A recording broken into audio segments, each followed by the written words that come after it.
And welcome to the Destiny Nerds podcast, episode 43. We're back, baby. Feels weird. I feel like we should say episode 1, but then again, like people don't know that we did 42 episodes before we brought this back. That's wild. Yeah, we did a lot of episodes.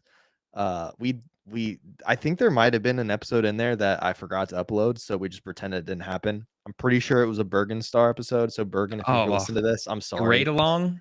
That's Yeah, awful. but we will we'll do it again. We'll get it back. But dude, Maddox, we're back. We're so excited to be here. Like Well, I am, at we're least. kind of back. That's We're, true. we've been back from GCX. We did a whole GCX episode. So if you're listening, go check out who we got to speak to at GCX. That was a lot of fun. It's out on our YouTube. And now we're back to our live streams, which is awesome. So yeah, this is exciting. I miss Yeah. doing it every other Sunday. Same. And we just to like fill everyone in of where we've been. So we did pause this / end it at one point. You know how that works when you say ending something. Sometimes it comes back.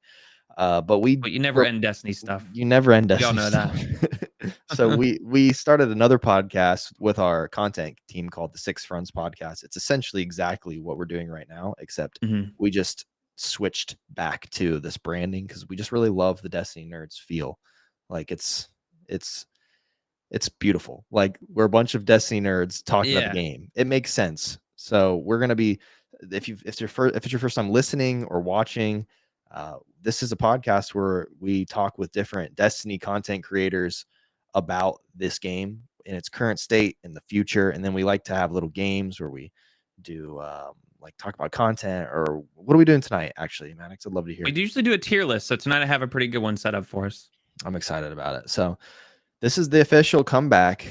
It's gonna be fun. But we have two really cool guests, which we're gonna announce in a second. But first, I want to ask Maddox, how are you doing? How's your week of gaming been? It's been a cool week so far, which we'll get into later. We have a lot of new content to play, which has been actually pretty fun. I've enjoyed it. And I've actually, so believe it or not, I've had this whole week off from school as well too, in between semesters. So I start back tomorrow. So having like full Destiny content with no school to worry about, like get to come home and actually game and relax for a bit. It's been a nice little sense of relief. So heck yeah, I've enjoyed it. What about you? It's been a crazy week because it was a content it was kind of a content release week.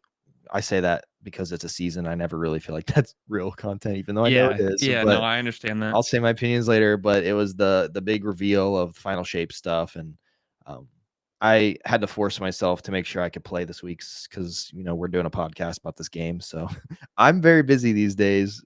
We've got a little 1-year-old running around. Like life's crazy. So when I can play Destiny, I try my best. But I have that ROG Ally that I just got. That is like the little. It's like a Steam Deck, but better because you can actually play Destiny on it. It's like a Switch, but like on steroids, and I can play Destiny at like 70 FPS plus on that thing. Like it's insane. Like That's actually pretty impressive. It really is. Like it's pretty fun. It doesn't really feel like I'm not playing on my screen. But anyways, that's what my week's been like. It's been exciting. It's always exciting when new Destiny stuff comes out, even if it's not like another season. I just still get excited. Like, oh, there's something new to play.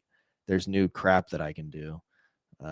Yeah. So anyways, all right, let's introduce these guests. I'll let you introduce the first guest because so this is someone we actually had the pleasure of meeting at GCX, and no one but us knows what he looks like, which is awesome. Yes. So tonight we're still concealing his he is pretty darn handsome. He is definitely a Taylor Swift lover.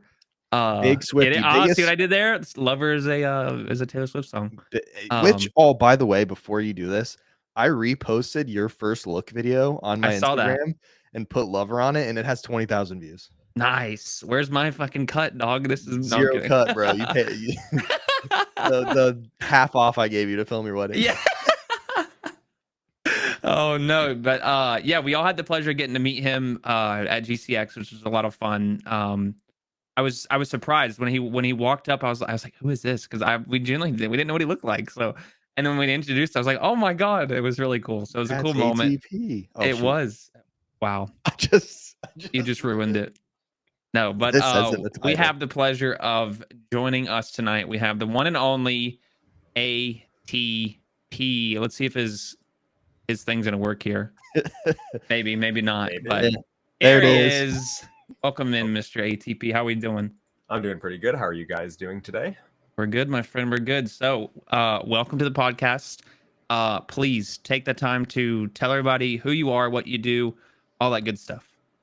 Yeah, hi. So I'm ATP. On Twitter, Twitch, and YouTube, it's all the players. So my name's the first letter of those three words. And I'm a pretty big Destiny fan. I've been playing Destiny since 2014. And the way I got into Destiny actually is my mom said that one of her coworkers at work bought this game called Destiny, and he referred to it as a Borderlands Halo type game. And those were the two games that I played the most of back in high school. I was like, oh, I should probably get this game. And I've been addicted ever since. What do? I spend most of my time playing PvE. I did play Trials this week, though, which was a bit of a nightmare because I was lurking. I am not good. But no, I spend most of my time playing PvE. I do a lot of solo raid challenges, solo flawless route of nightmares, day one raids, solo GMs, dungeons, all that good stuff. If there's anything challenge related in the PvE side of Destiny, I'm probably doing it. And Awesome. yeah, that's basically the rundown of who I am and what I do. Awesome. Luke, you have any questions? I know you're more of a personal guy. I am. I'm just so excited that we have. It feels weird to have, not weird. It feels good to have guests on that we physically met before we've had them as guests. That is true. I That is did true. get to meet our other guest who's gonna be on here too for like 5 seconds, but still, it still counts. I can already see he's gonna make fun of me because apparently I egoed him at GCX, and that's just not true. But You did. we'll see how he takes Well, that. yeah, but yeah, ATP. How, like, I feel like you meme on Twitter. Is that I do. true?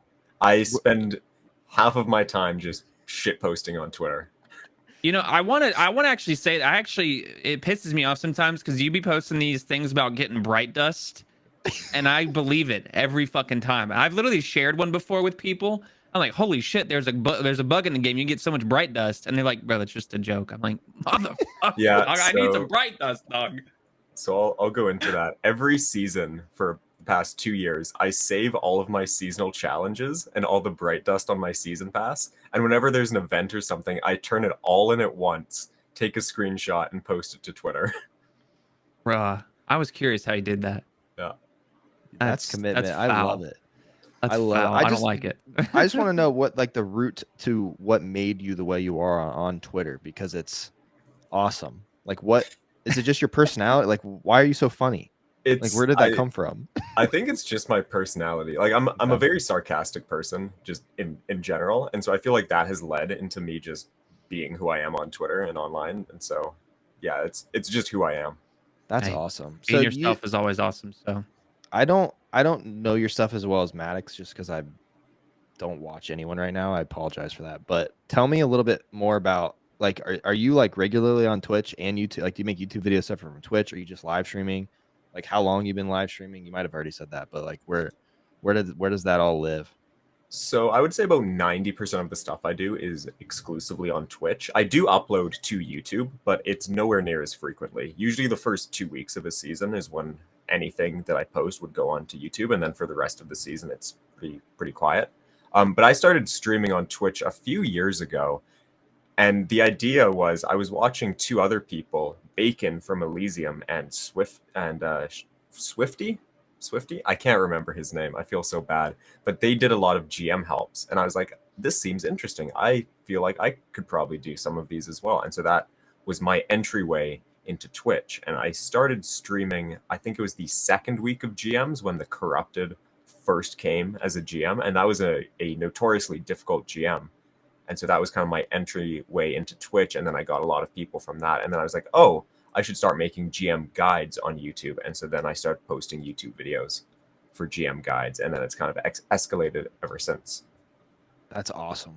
I love that. Well, cool. So outside of Destiny, do you do this full, like, I always ask this to people because I have literally no clue what people are doing for a living. Are you doing this full time, or do you have like something, is this like a side gig?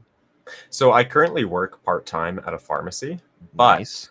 I am applying. So I have a chemistry degree. I went to university for chemistry, and I just graduated in April of 2022, but I've been doing nothing with that degree for the past year and a half. But I recently, about 2 or 3 weeks ago, applied to a job, but I haven't heard anything back yet. So I'm not Hopefully sure. you get but it. Well, Yeah, good luck. you can send them us as references. Bearded Luke and Maddox. Absolutely. And don't put our real names. Just Bearded Luke and Maddox. That'll get you Actually, the job. Send them our It's funny Twitch you say links. that because I did that actually. So you should be expecting a phone call soon. Good. Dude, I've been getting so many random phone calls. I should have been answering. They're like, Mr. ATP put you on the thing. What are his qualities? You gotta sell, bro. You have to. You He's have no good clue. at Twitter. There You you should go. hire him. All right, cool. Let's get this other guest in here. Let's do it. Let's do it. So we have the whole reason for tonight as well too, by the way, is we got someone that's mainly PvE, as you guys just got to know ATP, but we also wanted to bring someone in from the PvP side of things. I'm more PvP myself, but this man is PvP to the heart and core of his soul that plays Oh. this video game. Like too All right. hardcore. I mean, his name is literally Too Hardcore, bro. It's crazy. Let's welcome in Mr. Hardcore. How you doing, gamer? Yo, what's up, guys? Look who it is. It's the Too Hardcore. Hello. Got the What is camera up? working. It's looking good. Thank goodness.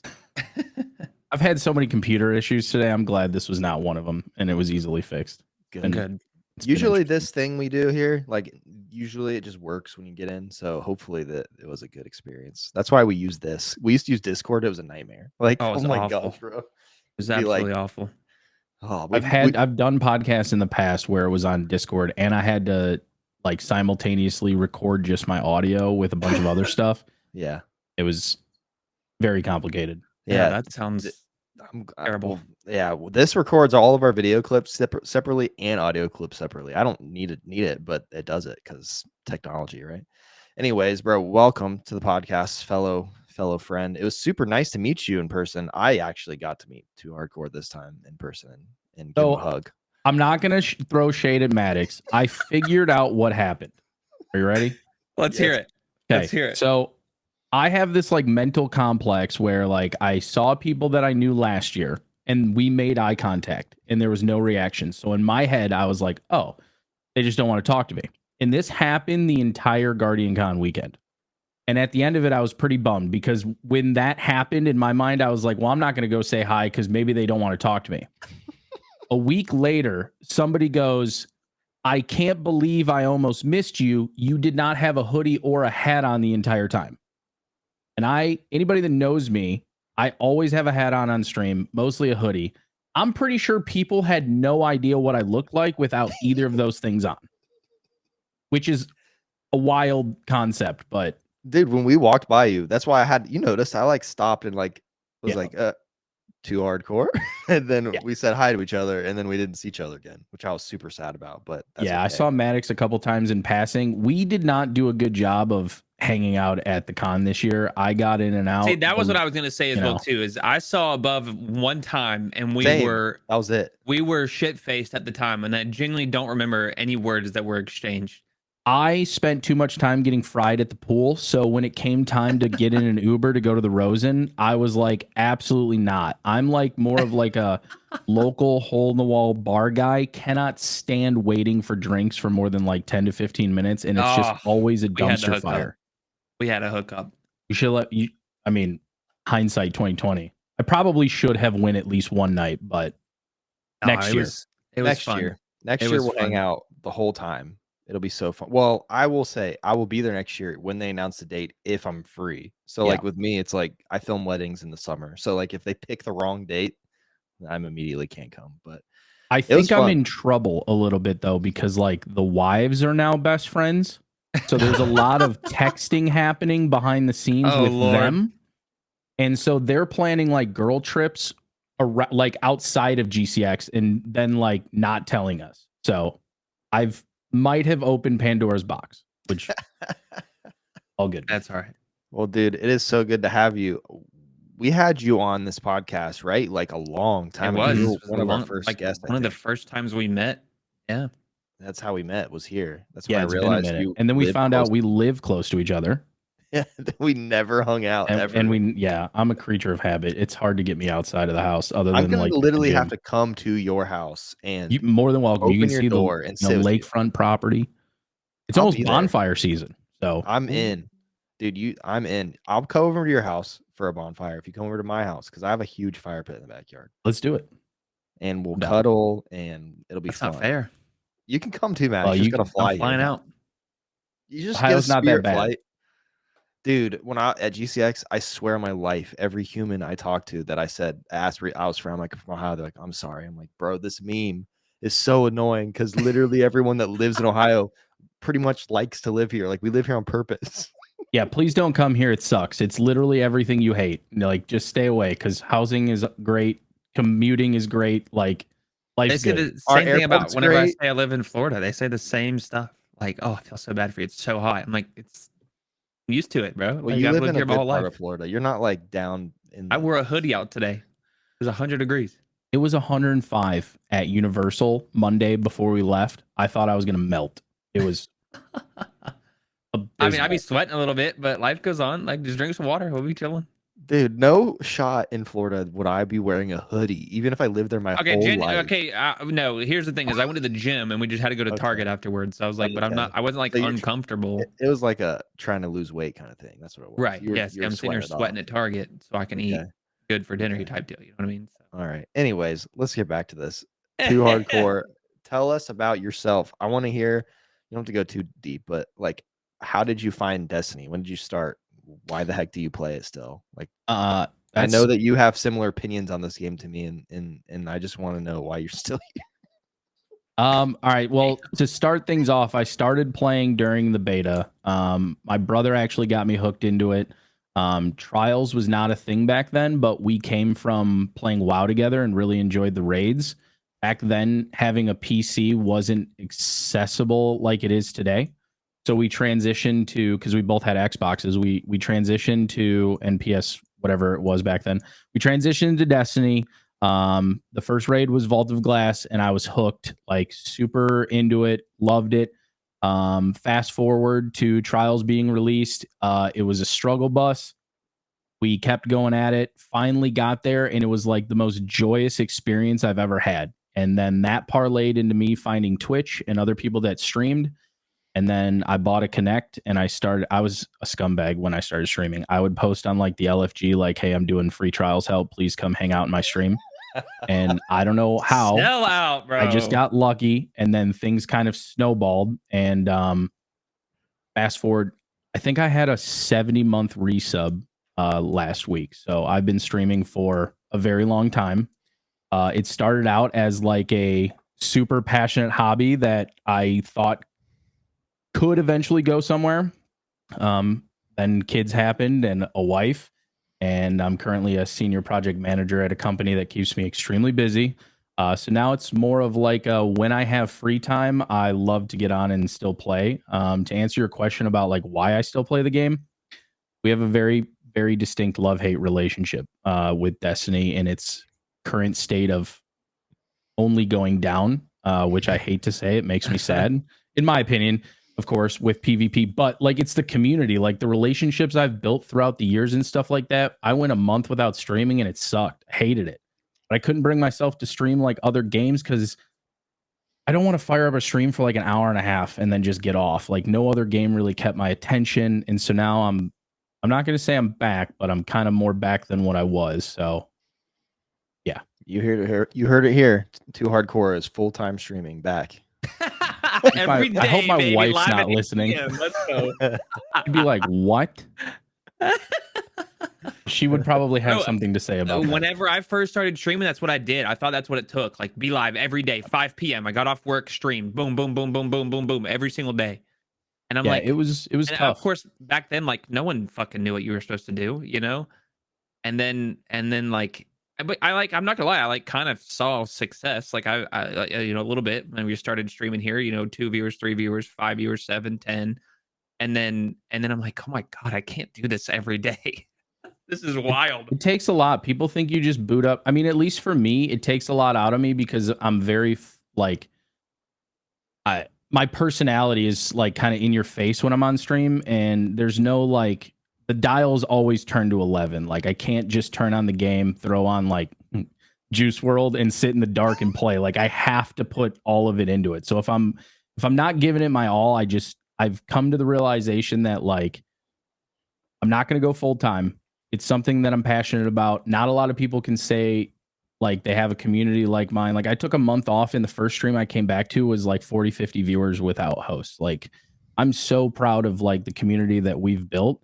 And like off topic, I don't know what an exit strategy. I don't think I'm ever going to stop streaming unless like I just fall off completely and can't You don't need to play PvP anymore effectively. I don't know. You Which essentially have Destiny like might do that for me. yeah. Bungie might take that decision out of me. You essentially got a big group of friends on the internet who like to watch you do stuff and hang out with you. So like if you want to not be their friend ever again, I guess you could just dip. If you want to be a piece of shit. Yeah, see you later, guys. I'm out. I'll still be shit posting on, not as effectively as ATP, but I still will shit post on Twitter. I just can't. More power to him, man. The PvP kids are. It's like banging my head against a wall, man. It's tough. It's Maddox not knows fun. that. Oh yeah, it's awful. It's not fun. Do you want some advice? I can't care less. I care too much. If that's what you're. So once you've tweeted it, you want to hit the 3 dots and hit mute this conversation. I can't. I have to see it. It's like playing on train tracks. Like I have to like the perfect example. Austin Powers steamroller scene. You know it's gonna be awful. It's gonna run you over, but you can't go anywhere. You're like frozen. I have to watch the train wreck, and then I get mad at it. That's fair. Oh, that's so funny because it's so true, bro. Like I see, like I'll scroll past it and I'll see, like I'll go to my profile, like, oh my god, it has like 10 more comments. What the hell? And I like scroll through, see something. Oh, interesting. Oh, okay. And then I mean, of course, I don't comment back on or anything like that, but it's just so funny to see the shit that people say. I have gotten better at that. I don't reply to everybody anymore. I do. Oh God, no.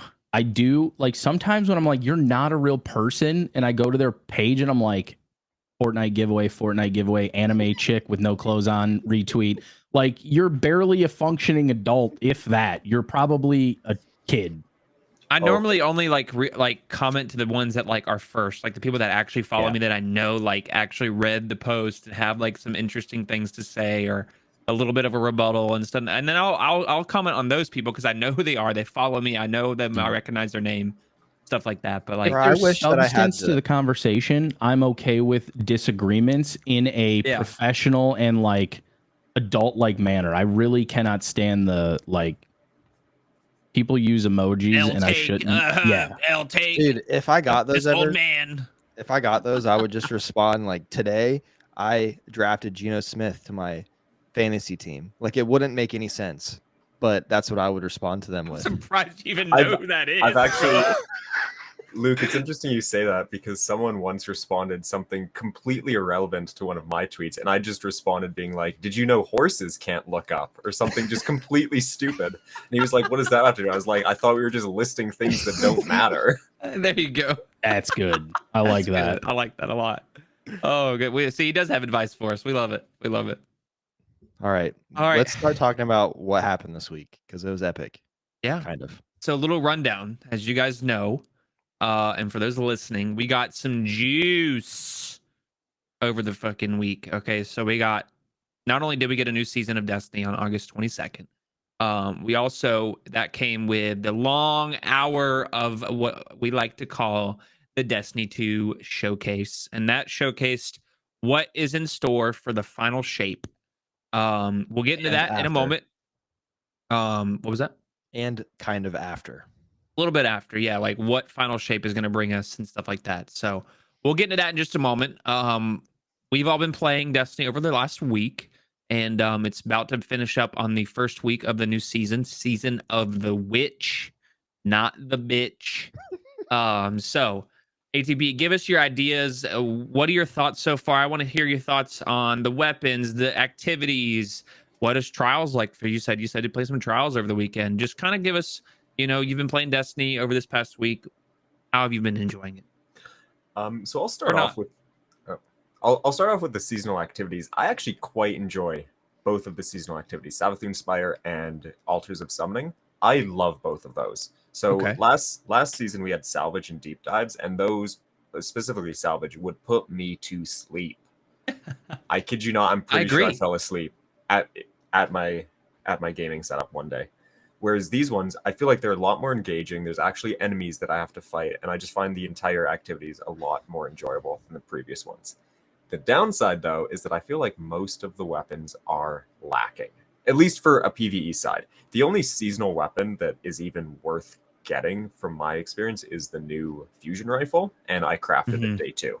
So Yeah. there's no weapons for me to grind for from the seasonal activity perspective. But Trials has the new GL, which looks to have a lot of insane perks, and so that's actually why I was playing Trials this week, was because I wanted an Envious Assassin bait and switch GL. Did not get it. Dang it. And Done I'm for it. sad. But Done for it. and for the PvP side, I had a lot of fun in Trials, which is a wild statement to say, but maybe it's because I was solo queuing and duo queuing the most time. I did manage to go flawless, which was a first for me in about 3 seasons. Nice. And I quite like Meltdown as a map. The only thing I didn't like was its location for heavy spawn, because that's very one-sided. But I had a lot of fun in Trials, and I played the new Relic game mode, and I found that was quite fun. I like those silly game modes as well. So yeah, I would say I quite enjoy this season a lot more than the previous 2 seasons. Oh, like previous 2. Okay, all right. So it's been a while. Yeah, I would say the previous 2. What about you, Mr. Hardcore? Well, I did play some PvE because I needed. I haven't crafted any of the other weapons. If you're a PvP player, the hand cannon is very good.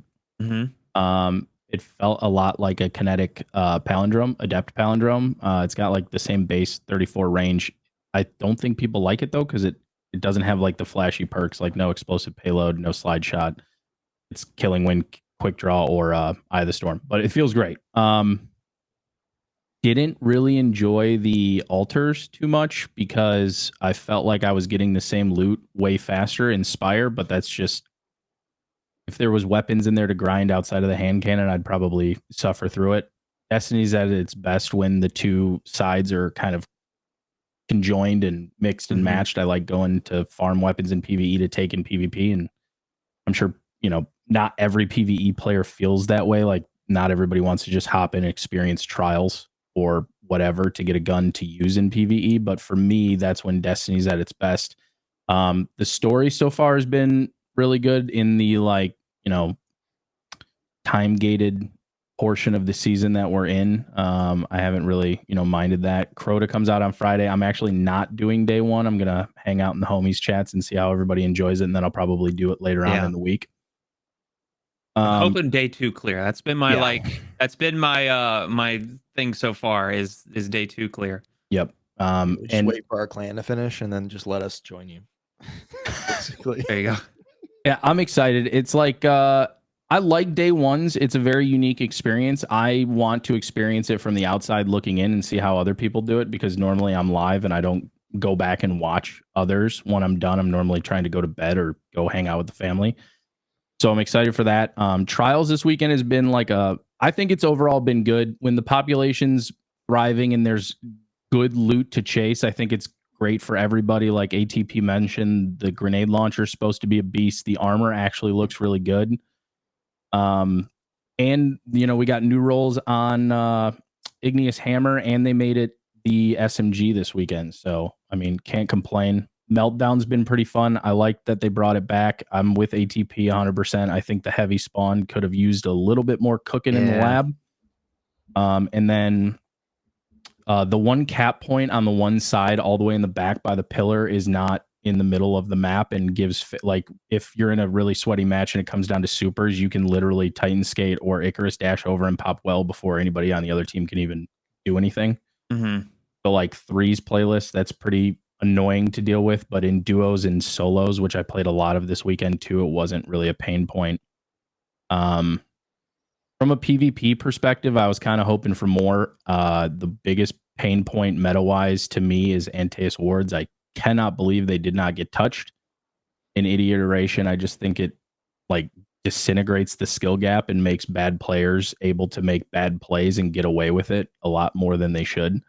And I'm hoping they did announce. So, like, I don't know if you guys were going to talk about this specifically, but I was excited. Like, Jogaroth before the showcase did announce, or maybe it wasn't him, maybe it was in the article about the PvP Strike Force, which I'm excited about. Video. Yeah, that was from his video. But then, like, I try to be positive about it, but then my mind was like, well, what have we had? Like, what has been going on since? Like, why do we just now have this? So apparently I'm excited to see what they do. Yeah, I mean, apparently, like, one intern just like literally the entire office is on fire, and he's like, guys, what do you want me to do? I don't. I can't do this alone. I could see it being just a full studio. It's just the like whole 50 SpongeBob desks. meme of It's like just him in there.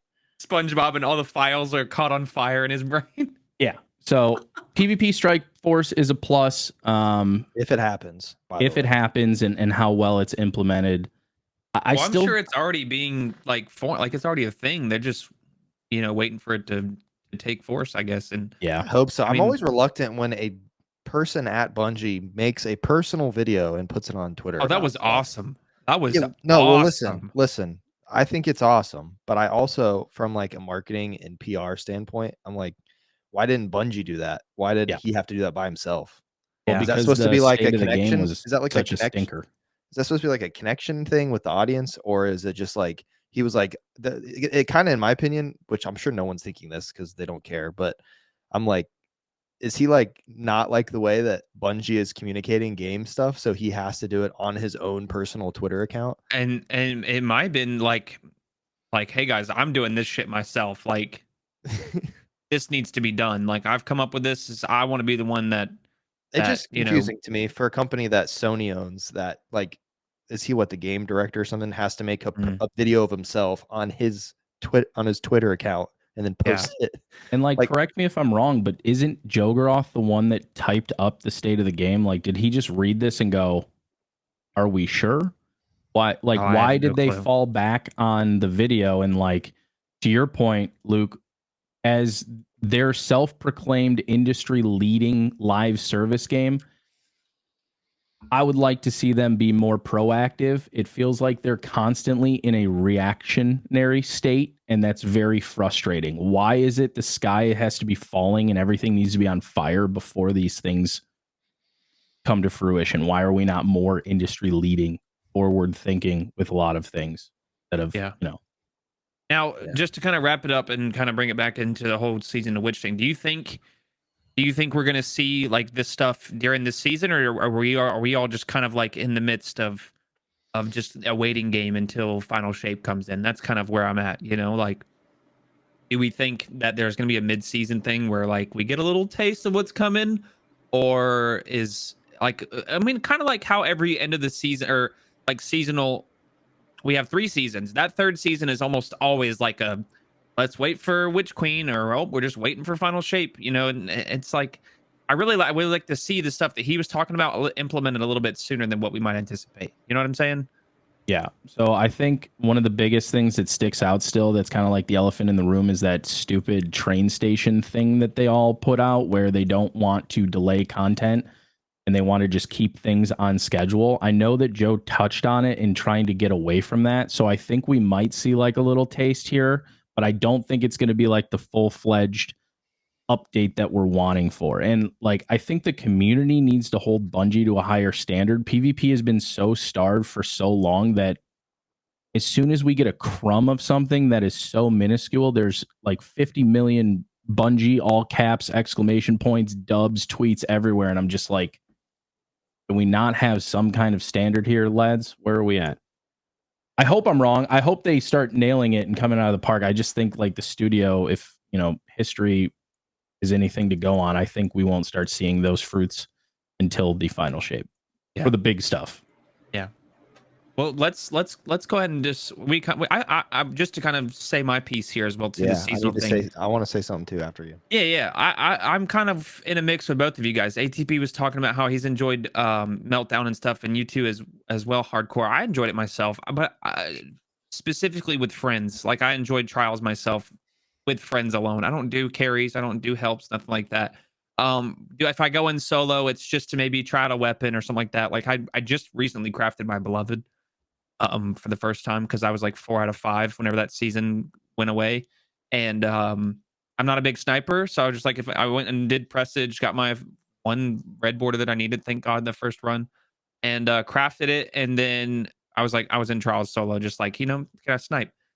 I ended up going flawless with some friends not too long after that, just full sniping the whole card, which was pretty fun. So also, real quick before we ask, or before Luke says, the weapon crafting changes where you get to buy levels now with your that's materials. I'm broke as a bitch right now because of it. nice. I ain't got no enhancement cores, dog. I have bought so many fucking levels on every single weapon. Every weapon, I'm cling, levels 19, level 20, whatever the hell. Get that shit up there. I am not going to Shirochi. I am not doing that, bro. I am buying them bitches, and I'm I with you on have that. burned Dude, through you my saw enhancement you cores. saw in our 6 runs Discord me asking like, "Hey guys, what's the best roll on this thing? What's the because I like have all these weapons I crafted Yeah. forever ago, and I finally can because I was not gonna go like set a Shirochi. I just don't have enough attention span for it, and It took I'm like, forever. I mean, for one weapon, maybe like an hour or so to get it to where you want it to be. But dude, an That's hour too for long for me, bro. every single weapon? Yeah, fuck that. I did that a couple times. I'm like, I'm good. I'll just try to level it like normal, and it takes forever to level it like normal. By the way, like a genuinely good amount of time. I agree with Yeah. you. That's a good change. Yeah. I'm just glad I never actually went back to level up the succession after Trials of Tribulation. Yeah. Damn it. Frank, you're supposed It's to go back to so Shirochi. easy. Yeah, That's not fair. I That's bought not that one fair. again. That's all right. I all the ones that I've deleted from Trials and Tribulations are now back to level 20, so we're good. Yeah. Go ahead, Luke. So I usually hate seasons so much, and everyone knows that if they listen to me talk. Last season was awful. I freaking hated it. It was so boring. But I was pumped last season that I didn't have to level up something that like I do every week to, you know what I'm talking about? Like the little I don't know what it was. So that's gone. I do like hive themed stuff. So I do like the theme I around it. love hive themed stuff. I've always been a fan of that stuff. Yeah, like the spot in the helm when you go to see like the lectern thing, like that skybox is freaking beautiful, by the way. Like it looks so cool. I could just sit there and look at it. But so I like the spire because it's fast. I love when stuff's fast, seasonal stuff, because I have to do it a million times because the only reason I play Destiny is to play PvP and get seals. So I usually have to get the stupid seasonal seal, which involves being in the seasonal activity a bunch more than I want. So I like Spire because it's fast. Altars, I haven't got to play with friends yet, which I think is why I don't like them that much. I keep getting stuck in there with blueberries that are like picking the tier 3. They're picking the tier 3, and it's like impossible to do. And they with have them. no clue how to do it. They're just killing ads the whole They're time. killing ads dying. the whole time, It's and then it fails. And I'm like, there was one altar I was in there for like 25 minutes or something like that just to get it done. Like it was awful. So if I play that with friends, I think I would really like them, especially because you can continue to do them after. Like it's a horde-ish mode or whatever. Like I think like you're always gonna have enough things to already have like a million gifts to give to Eris or whatever, which continues it. I have a shit ton of offerings, yeah.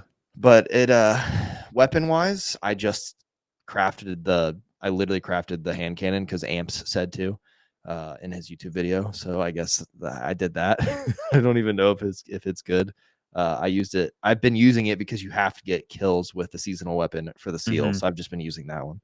And then, like you said, the changes to like upgrading weapons was huge because I had a couple weapons like my cataclysmic. I had never had gotten it to the right level, so I like never had the bait and switch and whatever. I don't even know what the roll is. I had to ask what roll I need to put on it. I don't know either. ATP probably. I don't even have Minecraft. It's probably not even good anymore, to be honest, because it's been so many seasons since that was it. But it's like old stuff. Everybody's like, let's do some damage. I'm like, all right, I'll put Galahorn on. You guys got the rest. Yeah. I'm the with the Galahorn, baby. I don't want to do nothing else. Yeah. It's been fun, I guess. I haven't been playing a ton, but I do envision myself not playing it as much. Like I usually play a season for probably like until I get the main quest line done, and then I don't play Destiny until the next season. And then I go really hard when new expansions come out. So far I played Trials by myself. I did 3 matches and won all 3. And I love Meltdown. It's one of my favorite maps. I don't know why. I just have good memories there. So I think that's probably why I enjoyed it. I'm going to try to play some more this weekend. It's just been busy, so I haven't been able to. Yeah. So, anyways, let's get into the real stuff because Yeah, I want to hear y'all's first impression on the showcase. So you guys, of course, if you watched it, which I'm assuming you both did, we got to see the final shape, the first trailer, which was sick. We got to see, hear from the ghost, like what he was like, why I resurrected you, Guardian, because you're the best type shit. And then we got to see, inside the Traveler and what the Witness has been kind of up to. Um, One of my favorite things, by the way, was the subjugators. Them bitches look scary.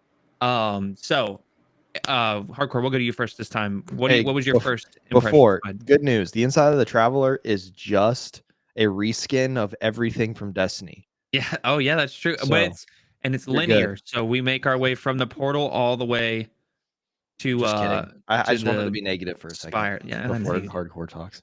Go ahead. I thought it was dope. Like I went into it with like trying to have a really level head and be kind of like skeptic because I wanted them to blow me away. I really wanted them to be like, here's the final shape. And by the way, Destiny 3 launches on blah, blah, blah. We didn't get that. So, high expectations. But I mean, the cinematic team for Bungie always crushes it. Like they always trick me into buying that freaking expansion. Even though I'm like, hate Destiny right now. I'm not having fun. They're not listening, blah, blah, blah.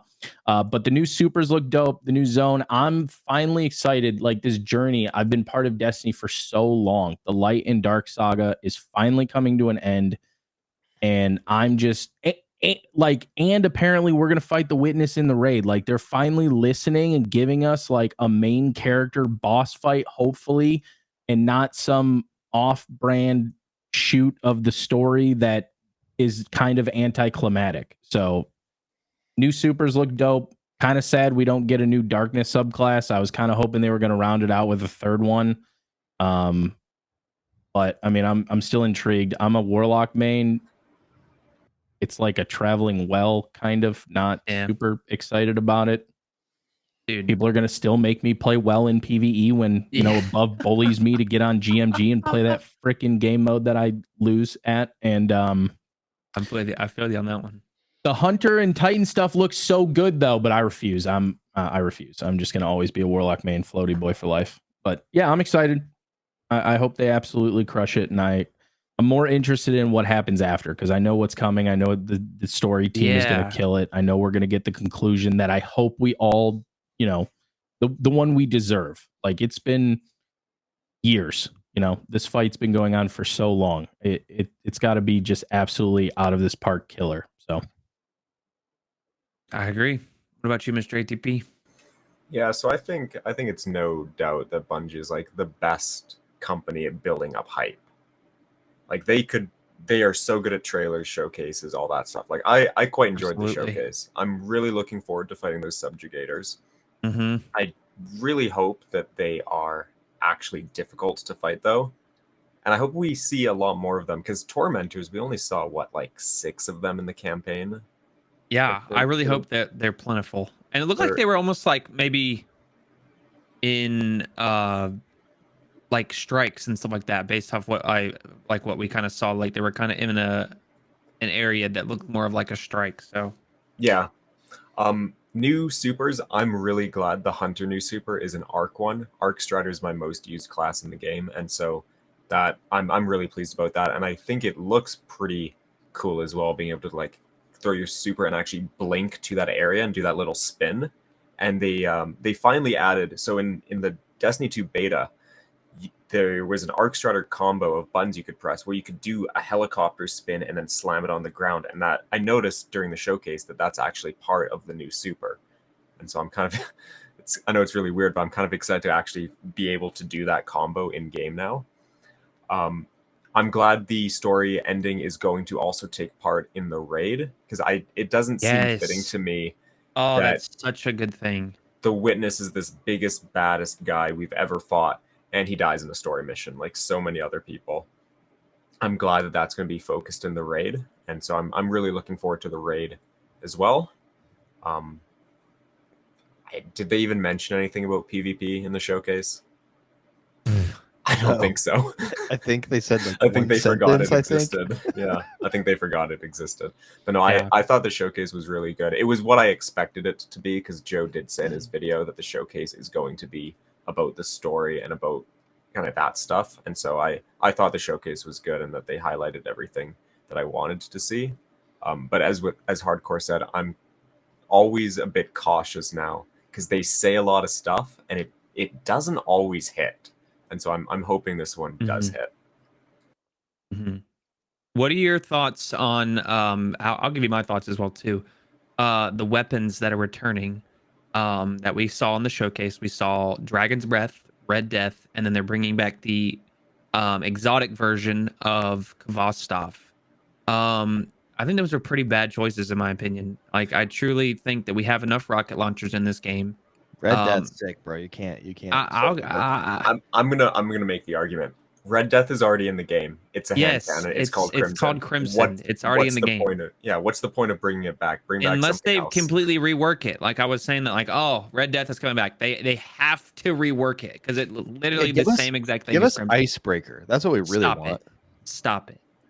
No. And Bones of AO. Nothing in this game should regenerate ammo on its own. Yes, like, it should. Fuck no. Yes, it should. That's when it no, was it should not. No, there's make no it, earthly make it have two reason sandboxes. why that should happen. In PV it works, in PvP it doesn't.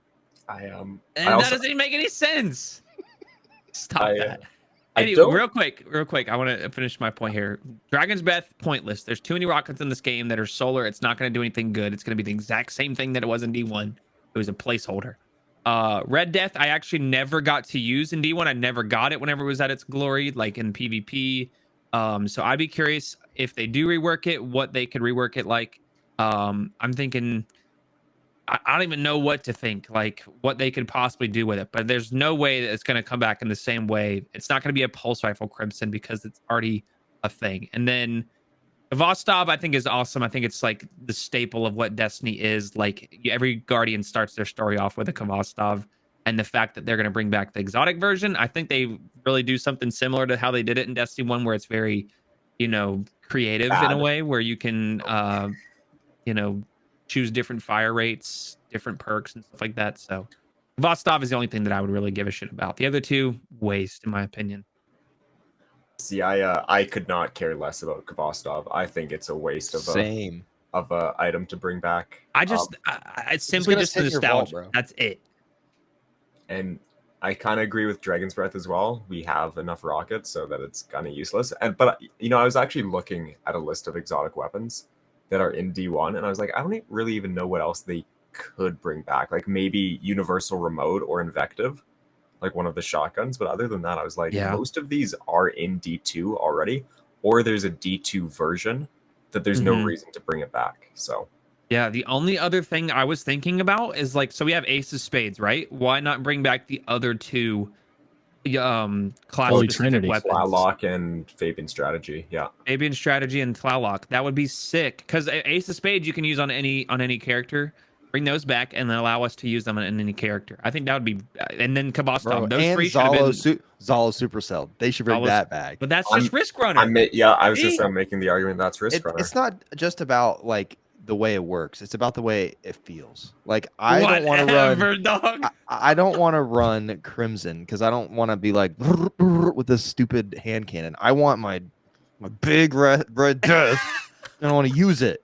Want the big chunky boy. That Crimson is terrifying. I am so glad that meta has not gotten its stranglehold on the Crucible, because that might be one of the most underrated controller exotics that would make gameplay for hand cannon users, even SMG users, like an absolute balder, because that thing is wild. Yeah, no, it's scary to go against with someone that knows how to use it and stuff. But the only other thing that I could think about, ATP was talking about Destiny 1 exotics to bring back, is one of the snipers. There was one sniper, either Patience in Time or Hereafter, the one that blinded people on headshots and stuff like that. I think that would be pretty interesting. That's Hereafter. Yeah, those two would be something interesting that I think we could bring, because there's not a lot of exotic snipers. You think about Cloud Strike, you think about the two heavy ones, but there's not a lot of Borealis, maybe. Like, I don't know. Like, there's a few that I'm just like are pointless, but it would be cool to see like an exotic sniper that's good in PvP. And I mean, without Cloud Strike, of course, but just something that's different, you know? Like, I don't know. I feel like snipers don't get a lot of love in PvE, so it'd be interesting to see something that'd be badass in PvE as well, too, you know? Yeah. Yeah. Here, What if let me they get. reworked Icebreaker and made it so you only got ammo on a headshot? I would take it no matter what. So I have no opinion here. I'll take it whatever they give me. I know love the It is that. ammo definitely- economy is like a thin line to walk, but like that was Yeah. everybody's biggest issue with Revokers. You got rewarded for sucking. Yeah. So you get Firefly and like you get regeneration on maybe just hits. I don't fucking know. Body shots like don't count. Like I think that'd be that'd be cool. I would honestly be down with that. That'd be sick. I'd bring it back. Not regenerating ammo, but definitely like reward for being good. Icebreaker was just so iconic. Like if they're on this path of like, they can bring back crappy old D1 exotics that I have no nostalgia with. My problem is when that's what they ship and we don't get like new, exciting, unique exotics. Yeah. That is my biggest Like, issue.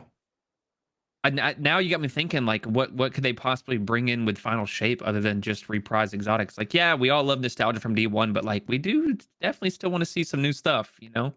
I bet we get exotics tailored to the new archetypes that they talked about briefly. Oh yeah. Well, also in the new supers and stuff like that are all going to have their own exotics, but that's armor. Like we get like seasonal exotics and stuff like that with each season, like the seasonal weapon and stuff like that. But I don't know. I feel like they've all been kind of lackluster a lot since Yeah, like I miss the days where you would draw like in the engrams that dropped on the ground on a new expansion, a new exotic could be Mhm. inside of that weapon. Not going to the stupid lost sector and doing it solo, and that's how you get the new stuff. Like a engram drops, and there's a very small chance because it's a huge loophole that you get it, but you get it. I wish that would come back with this. Like Taken King had like I don't know some stupid number of new exotics when it came out. was a I lot. wish something like that would happen. It's not going to because it's not their model anymore because they need to drop us tiny content for the entire year. But my opinion on Final Shape, the showcase, I was like excited, like you to our crowd. I actually kind of thought they were gonna maybe just throw at us like at the end, kind of how like before they said like. Remember I can't remember, was it the Beyond Light showcase where they said Witch Queen was coming, and then they said Lightfall That was coming. was whenever Prophecy was dropped. That same day that Prophecy was dropped, it was like a complete showcase. I remember Yeah. watching your stream, Luke. I was at work, Yeah. and it's like it showed Beyond Light was one of them. Beyond Light hadn't dropped yet. It was Beyond Light. It was Beyond Light, Witch Queen, and Final, Witch and not Queen- Final Shape. It was Lightfall because Final Shape wasn't a thing yet, which is a whole nother Oh story. no, it was Witch Queen, and then Lightfall and Final Shape. Final Shape's It been a wasn't thing for a long Final time. Shape. Yeah, it I'm was those three. So Beyond Light was out. No, I'm telling you, they originally announced Witch Queen and Lightfall. There was no Final Shape. They added There was Final three Shape things. later. I promise Luke you. is right. Luke I'm is right. right. Really? It was Yes. when Prophecy dropped, they did a Beyond Light showcase, and then they were like, "Hey, we're also dropping this dungeon. What are the next 3 years of Destiny looking like?" Well, after Beyond Light, we have the Witch Queen and we have Lightfall, and then Yeah. in the Witch Queen showcase is when they announced the Final Shape. Damn, I could be and wrong. Which is a whole giant theory, by the way, that there was never supposed to be like Lightfall was supposed to be the end, but that's Yeah. why there's a bunch of stuff in Lightfall that was technically going to be in Witch Queen, and they like split it so that they could have Final Shape. I don't know if any of that's true, but it makes sense if you actually like watch. Well, like, when they announced Lightfall in the Beyond Light showcase, it was a very dark and ominous looking thing. It wasn't It was, this bright dude, and it neon changed completely. thing, which Yeah. is also where a lot of that theory comes from. Yeah. So I was thinking that maybe they would do that and say at the end of this showcase and say like, new game instead of episodes, which we can talk about. I want to talk about episodes. That's the main thing I want to talk about because I'm with you guys. I was excited. I'm excited for new stuff, new supers. I can't wait to finish it. The one thing I am kind of worried about is they cater so much towards like the audience that they want to pay for this that won't ever play a raid. And it makes me kind of scared that maybe the actual ending isn't fully in the raid because you guys know I think that's the majority of the reason why they make the campaign usually have a big bad guy die in it because like the people paying for this that are newer the not us people are typically the ones that they're advertising towards. But hopefully they just say screw that and they literally just let us have the end of it be in the raid, because that is going to be the best way to experience it. Well, But they talked about doing that, actually. They talked about both, because one of the questions was, well, what if I don't raid? How am I going to get the end of the story? And I forget which dev it was, alluded to once the raid was complete, it would unlock the option to get that information through other means, I thought. Was this post showcase, like when they had like their little interview? Okay. Yes. yeah, I missed that. I didn't whole watch. thing. Yeah, I missed that part, so I didn't really watch that through and through. Okay. But anyways, I thought it was fun. I want to hear your guys' opinions. I'm going to say my opinion first on this, but let's talk about episodes real quick before we get into anything else, which is what's coming. Can we make this the hot take? Because I have something completely different. Yes. I want to take talk of the week. Let's get it. Hot take of the week. Episodes are seasons spelled differently. Agreed. It's the freaking exact same thing as a Mom, season. I want episodes. We have seasons at home, son. And it's like the same fucking thing. Like I 100% agree. Don't think it's going to be much different. It might even be lighter, and they're pushing the fact that it's going to come faster. We're still going to have droughts. The community's appetite is insatiable. It's like they can't keep up, obviously, but I do not think the reskin seasons is going to be as good as people think. I think people are huffing the cope. Yes. I think that the next actual game that they want to release is like 3 years away still. And this is their like backup plan for right now. Like it felt like when I watched that, they're like, man, I don't know what to tell them. Just make up something about seasons. But now it's called episodes and it's got 3 things that, they love roadmaps. So let's put a roadmap and we'll put a basic roadmap. We'll put a basic name on each of them. And who even knows what any of that's going to be? And let's also put like old enemies on there, because I know what they're going to want to play against old enemies when the Darkness Saga's over. I don't buy it. Like I think that it's a backup plan until the next version of Destiny, whether that's Destiny 3 or that's like a new version of Destiny where it's just called Destiny and it like turns into like World of Warcraft essentially. But it's that's PR. I think it's all PR. I did see clips, and I'll give my point here in just too. I want to let ATP speak about it first. I did see a clip about where someone it was Pika. We all know Pika Peach and Taylor Liz got to be there. Fantastic hosts and stuff like that. I loved seeing them on there. She asked like, "What's after episodes? Like, what's after episode 3? Can we get a little sneak peek?" And they were just like, ooh, hey, type deal, you know, like kind of like flirting on the. Hey, we don't know. Yeah, exactly. Like that's kind of like how it was. Like that's exactly like he looked at Joe. He's like, "What the fuck's after that show?" Yeah, I don't think it was a card. Because I don't. Like the way the way that question threw both of them for a loop was very literally looked like intriguing. they just like you. Yeah, I didn't expect her. That cue card was not in there, bro. What do you? I wasn't ready. We Ready made for you that sign an question. NDA to not ask hard questions. Yeah, you're done. You're never coming back to Bungie. Enjoy it while you're here. No, ATP. What are your thoughts, real quick, before I disagree? On episodes, see, I completely agree that they're just reskinned seasons. I'm looking at it on Twitter right now. Yeah. And so specifically the middle one, it's a photo of, I think it's the Fanatic from Scorn. So as Luke said, oh yeah, just slap on a photo of some enemy that we've already fought.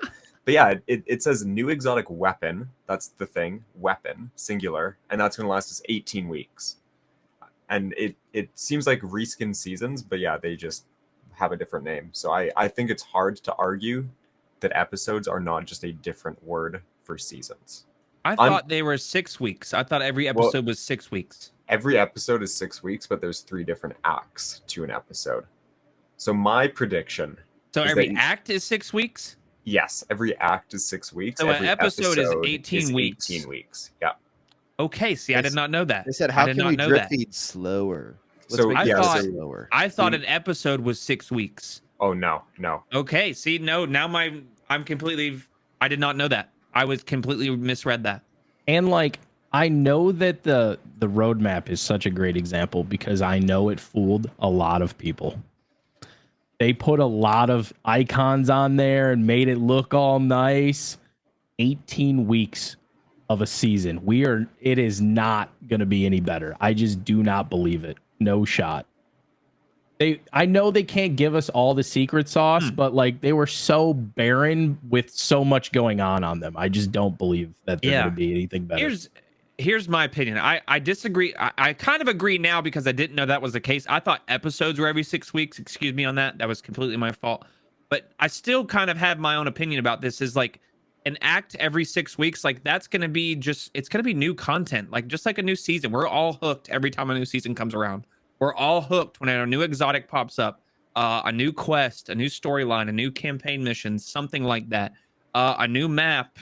Literally anything that comes that's new in this game, we at least play it one fucking time. Like, I still think that more content more often is a great idea, but I'm back to I kind of agree with you guys a little bit where it's like, yeah, exactly. Like we're backing up. We're going back. Now that I'm like thinking about it a little bit more, new content more often is great.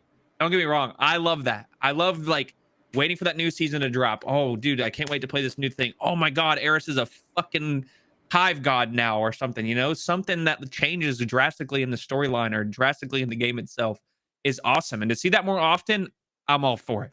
I would love that. But now that I think about it, I was a little misconceived about the length of the episodes, but still, like some people are saying in chat, an act is still new content. That's every 6 weeks. Dude, things are going to change, I think, just more drastically and more frequently. And I think that helps them kind of update issues more often as well, too. Like we see a lot of things like, oh, how long? This thing's been a problem for this long. How come no one's fixing it? And they're like, oh, we're going to fix it next season. It's coming out. Wait. I gotta wait 3 more months for this shit to be fixed. No, you just gotta wait 6 more weeks, or no, this new act comes out in 3 weeks. Like we'll have it fixed by then. I feel like that's gonna be helpful in that sense. Do you guys disagree with that part or no?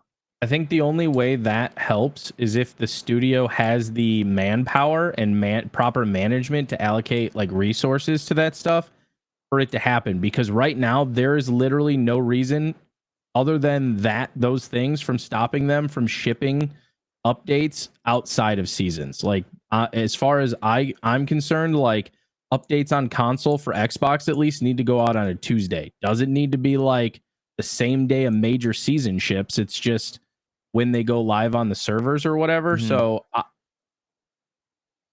I don't know. I just don't see it changing that drastically outside of the artifact mod rotation or adding a new row or whatever, which is probably a lot more work than what I'm not a dev, so I don't know. It seems meaningless to me, but I just do not see episodes giving. It's going to be like a false sense of change. I think it's not going to be what we think it is. Yeah, I mean, we can only see whenever we see it, right? I mean, like, yeah. I think we're going to be stuck on that first episode. I think is going to be a little bit glossiness over it because it's new. It's the new DLC itself. I think we really start to see how seasons or how episodes are going to play whenever we start getting to episode 2 and 3, and then what's after that, because we don't know what's after that, you know. So I think that first episode is going to be interesting. Yeah, it could all change too. Like we don't know what the ending is. This could just be like there might be such a crazy ending that they just literally can't tell us what's coming next properly because it would spoil it. Right. So maybe this isn't even actually a thing, which I would hope, but I don't know. We'll just wait. Like it's really just like a thing where I'm like, I'm not that excited. I'll still play it, right? And we'll still do a podcast every other Sunday about it, and I'll still be playing Destiny with my friends. It's just not what I was hoping to hear whenever that happened. But we've lived through Destiny 1 where we had to wait like 6 months between anything happening. So I think we'll make it, right? Wait for the April update. Yeah. Is that what it was? The April update. That was like the big first thing that ever happened in Destiny 1. Whenever we're after the Taken King, it was like a year and a half. Yeah, that was like something they had to ship out because it was so dry at the time. Like, here's a new strike and some glowy armor. Are you guys okay now? Can we continue back to what we were doing? Oh gosh, I'm optimistic. Of course, I try to stay optimistic. I do my best to not like just shit on every little piece of information that they give us. You know, there's a rich history of under delivery, but I feel like there's a lot of people that are really jumping on the ship of Final Shape because it's the last, go round with the saga and the storytelling, and we're like, dude, this has to be good. Like it just does. Like the ending of this 10-year story that we've all been playing almost every single day is finally coming to an end. So we really want it to be good, just in that sense, Yeah, it needs to be it needs to be a good ending. I mean, we're asking it's a lot. We're asking a lot of them to make this happen properly, but I have a good feeling about it. I do too. I do as well. So my next question is: do you guys want to do a little strike tier list? Do you guys want to put a little strikes and put them in a S, A, B, Yes. T, C, D thing? Do you, All right, Yes. do let's fucking do battlegrounds count as strikes? no, Okay. fuck no, No, we're deleting those from the game. absolutely not. I actually just hacked Let into me, the mainframe. They're gone. Well, strap in, bud, because GMs this season got a bunch of them. Enjoy those. I'll be playing I don't do PvP. GMs. I I literally didn't get my max rank this season because I didn't get max the 11 or whatever because I didn't want to do GMs again. I was like, screw it, I'll just be 9. I suggested to Cosmo at GCX that Bungie make a GM lineup that's just 6 battlegrounds, and so we're working our way towards it. Thanks a need lot, to bro. Thanks a stop lot. that. No All right, problem. Sending above a DM now. ATP's fault. Okay, so we are going to. See it. I gotta update this here a little bit. There we go. Okay, so all we have is A, B, C, and F. Okay, because that's all I can fit on the screen.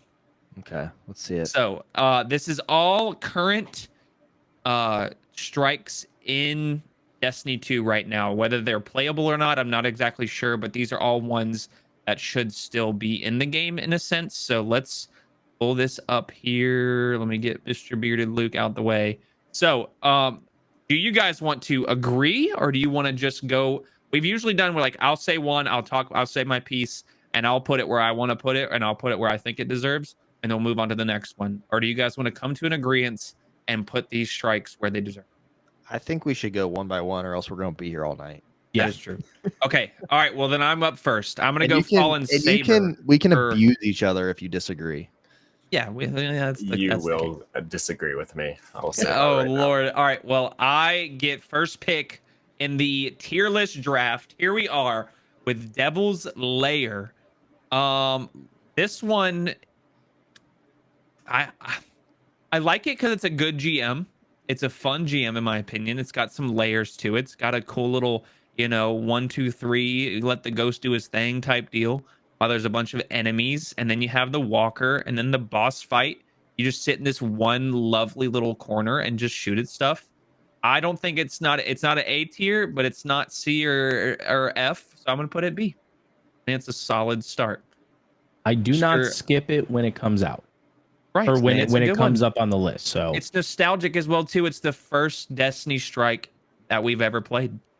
Back on level 8, baby, Destiny 1. So, Mr. Hardcore, where are we gonna put Fallen Saber?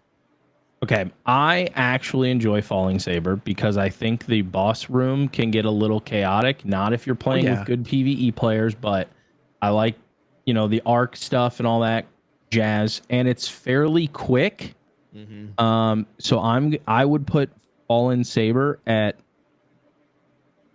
I'm gonna go B as well. B. Okay. Fallen Saber B. Let's see what gets the first A out of the squad. So, Mr. ATP, you're up, my friend. You have Exodus Crash. If you So- give this bitch anything higher than a motherfucking C, I'm upset. So when this strike came out, everyone hated it, right?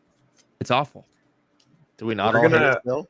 This is, and you are more than welcome to go back through my tweets. This is one of my favorite strikes in the game. Stop that.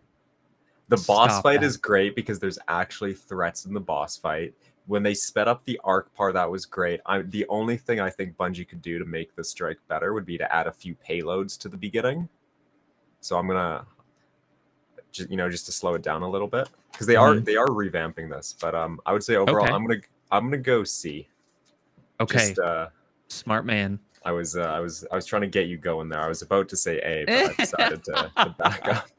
All right, Mr. Luke, you have the Scarlet Keep. This is the one where you have to go all the way up the little witch tower. This one. I hate this one. I Okay. think it looks beautiful, but it's too like this. It doesn't take much for me to like a strike. Right? If it's fast, I love it.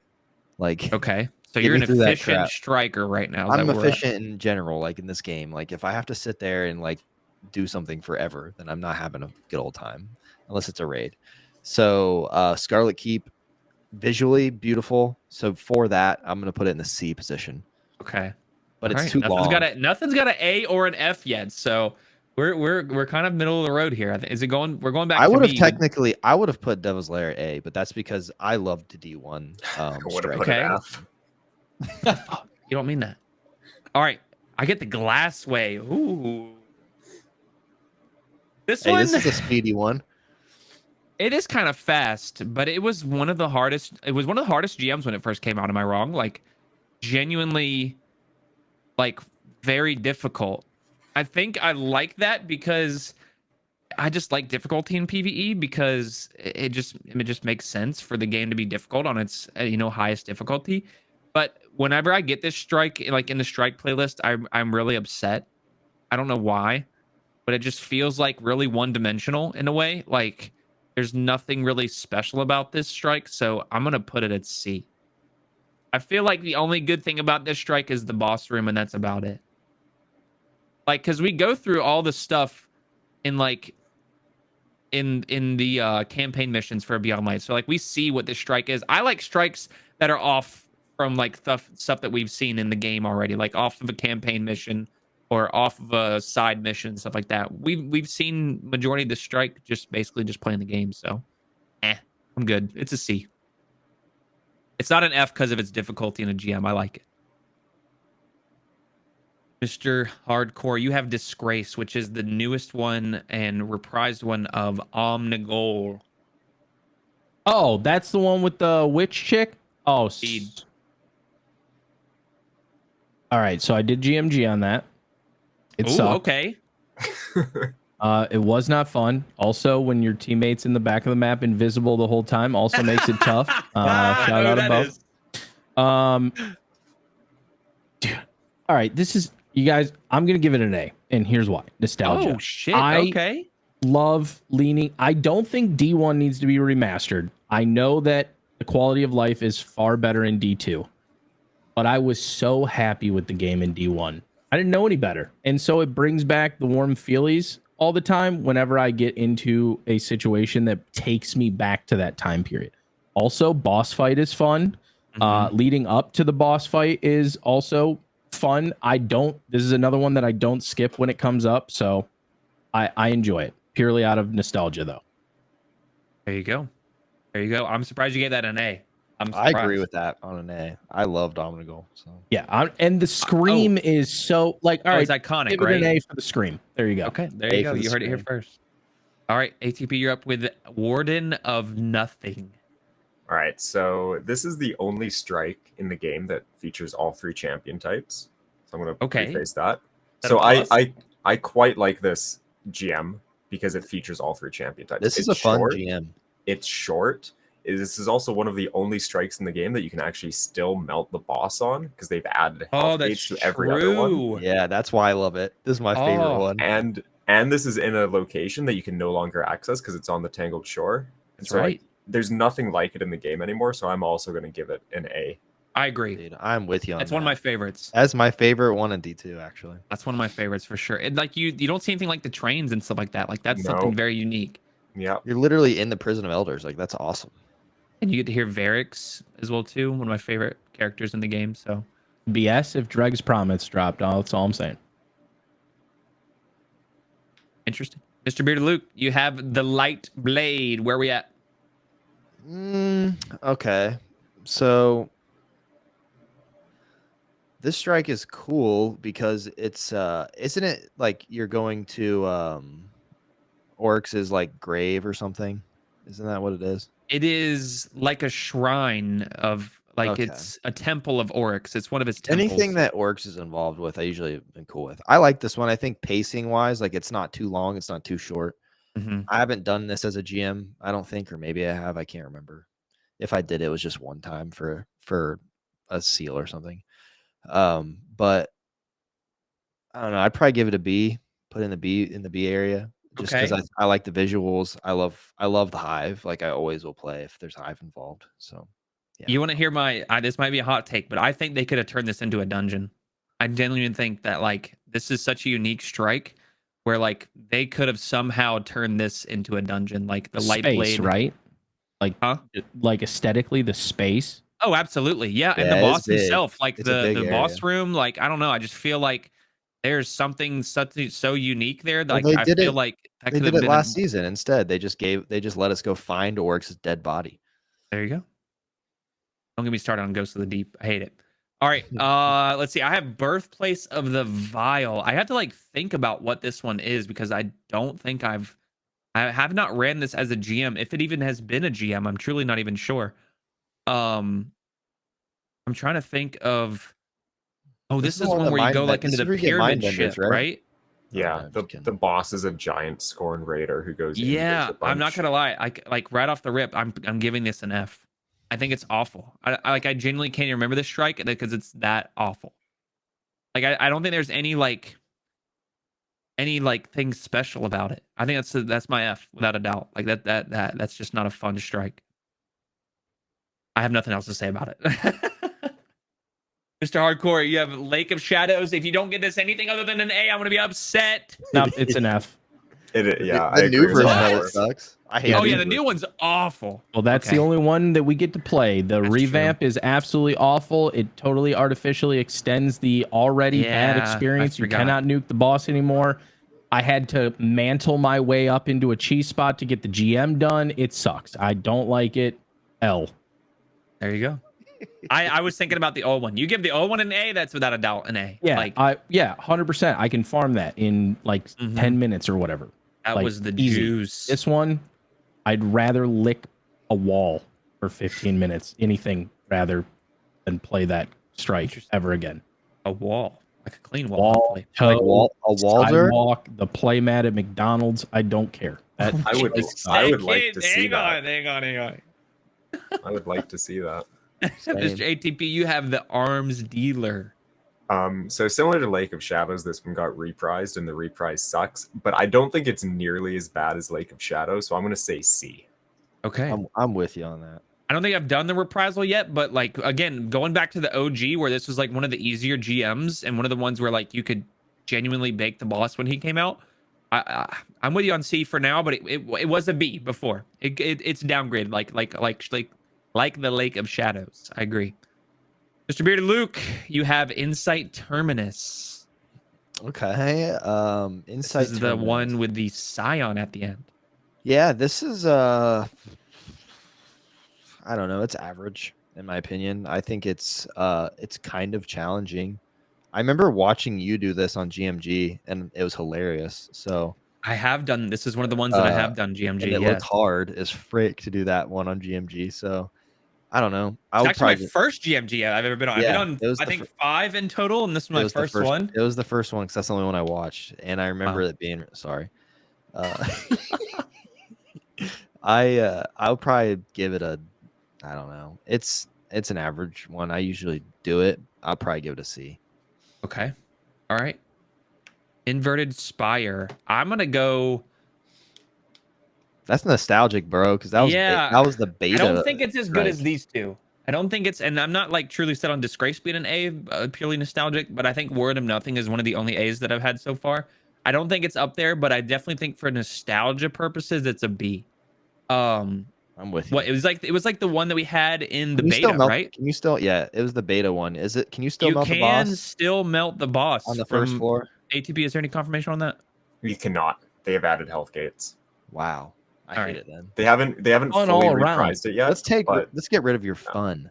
Let's get rid of build crafting while we're at it too, because what's the freaking point? I'm actually happy about it because it's too much for my brain, my little brain. I want the game to be easier. Hardcore, you have the corrupted, and I have a hot take on this one, so please put it where you'd like. All right. Well, I hate the boss fight. I hate the ogre room. Absolutely hate the lead up to the entire. I hate the whole thing. I don't think it's an F because my Fucking passion for how God. dog shit Lake of Bro, Shadows I rework feel is. you. I think it's a C, but I'm putting it like C minus minus. Like it's at the end of the. So it's the not here, but caboose. it's like a in between type. Yeah, Bro, I'd it's give it an F. I say hate that it. every time, Can bro. I veto this and like say that it's an A tier and like Yes, we you push can, it because up I to A? will vote for that. Yes, I I'm love with the hardcore, corrupted. bro. This strikes. Do it one Sucks. time. That's good. I'm Hate good it. after I that. love the corrupted. I love the aesthetic. I love the Dreaming City. I love going in there and fighting one of Sadia and going in there. You go into a taken realm at the end. Like the ogre room is cool. You go into 2 different dimensions. You have an elevator and stuff. Like I think that is such a cool strike. Filler. The only reason to go to the Dreaming City is to go hang out with Petra, and that's about it. Oh, See whatever. you do that dance. I used to leave. go. I used to go do what's the thing called in the Blind little- well. I used to go do blind well while I was in this strike. Oh, Like, speaking genuinely. of that, you I would can just actually drive over there and do that. So real quick, I saw Clyde made a whole video about this. If you get the corrupted in the strike playlist, go into the Ascendant challenge this week and get the seasonal challenge done because you have to pop orbs in a playlist activity, and it's like 1,000 orbs. You can go into that and you get like your super over and over and over again, and you can get that shit done quickly. You can bet your ass I did that shit. Oh Lord. All right, we have the last one. Last but not least, ATP, my friend, we have the Proving Grounds. So we're actually missing a strike here. Okay, what's that? Hypernet current. Oh, that's right. We Oh, actually that- haven't. last season. Okay, we'll put that one in there. We'll draw it in. I'll go. Okay, well then we'll give Proving Grounds to Luke. You give us your opinion on HyperNet. I think Hypernet is one of the better strikes. I would say A for Hypernet.